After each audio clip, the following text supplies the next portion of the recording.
The sea fell quiet, but the cost remained. Wreckage drifting, silence settling. Behind them was Egypt. Ahead, only wilderness, and a cloud rising inland. Footprints pressed into wet sand, thousands upon thousands. They turned away from the shoreline and began walking toward the sign that led them forward. The campsite behind began to shrink, and the pillar ahead pulled them into the desert. The jars were light, the air was dry. Thirst arrived fast, and the journey had only just begun. They moved on, small groups at the front, the host stretching far behind, following the cloud across open ground, one step at a time. Lips cracked, tongues dried, hands tilted empty jars, hoping for even a drop. Then water appeared. Marah, wide and harsh in the desert.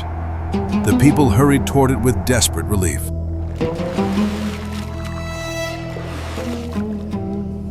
They drank and recoiled. The water was bitter. Hope turned to anger in a single breath. Moses held the moment. He calmed the panic and looked upward, seeking the Lord instead of arguing with the crowd. Then he took a piece of wood at the Lord's direction and stepped toward the spring. The surface shifted, the murk cleared. They tasted again, then drank freely. Fear loosened. Relief spread through the onlookers. And they moved on from Marah, guided by the cloud. When night fell, a pillar of fire rose, straight and unwavering, lighting the wilderness like a living beacon. But the people complained again. If only we had died by the Lord's hand in Egypt. Moses listened, burdened, steady, holding their unrest without breaking under it. And the camp quieted. The fire remained. Even in the dark, God's presence did not leave them. At dawn, the ground was covered, fine and pale like frost, and the cloud returned to guide them through the day. The first light touched it softly, manna, given when no other food could be found. They gathered carefully, measured and quiet, taking only what was needed.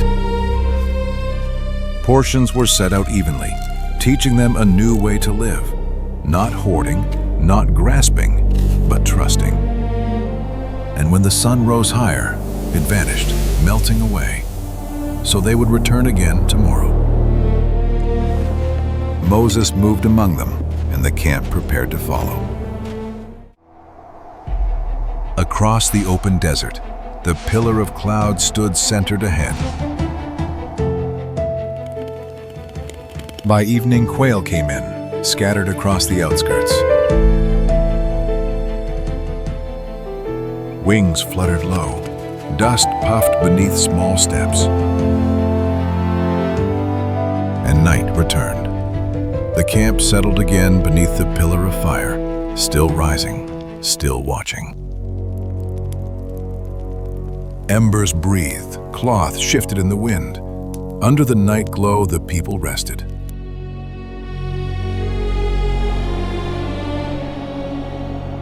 By day, the cloud moved, and they moved with it, across plains so wide the horizon felt unreachable. Moses kept the pace, leading through heat, grit, and time. Day faded into dusk, and the world dimmed, like a page turning from light to shadow. And in the distance, mountains formed, dark shapes under the pillar's line, Sinai drawing near. Sinai stood before them, its summit crowned with heavy cloud. The camp looked small beneath a mountain set apart. people stared upward, fear and awe mixing. Wind snapped cloth, sand lashed hands. The wilderness grew silent. Then the summit ignited, fire and smoke like a furnace, lightning tearing across the cloud. Moses began to climb, stepping into the smoke, leaving the camp below and the mountain trembling above. He climbed higher until he was swallowed by cloud, one man against a holy presence.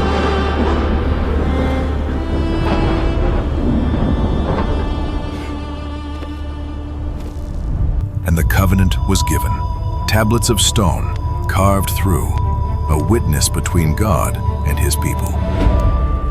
Moses descended Mount Sinai, tablets in his hands, returning to the camp with the commandments from God. But below, an image stood, gold formed into a calf, bright, silent, and empty. In the camp clearing, worship turned into celebration. Aaron stood uneasy, caught between the crowd and the truth, knowing what they had done. Then Moses arrived. The sight stopped him cold, idle before them, covenant in his hand. And in grief and holy anger, he shattered the tablets. These laws are broken by your wickedness. Stone breaking on rock, because the people had broken the covenant first. That night, whoever was not for the Lord faced God's judgment.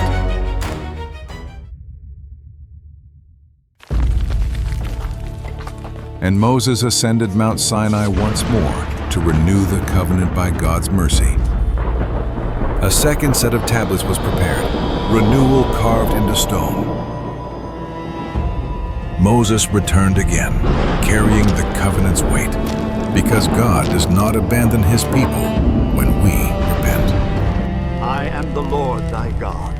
He spoke the Thou Lord's shalt not commands to take them, the name and of his the Lord face thy God in shone, vain. radiant with the encounter. And the tablets were placed in the Ark of the Covenant, set apart to follow them as the sign of God's presence. The terrain changed, rock, open plain, yet the cloud still guided the journey forward. Moses continued to lead his people to the promised land, and he knew that his work was almost done.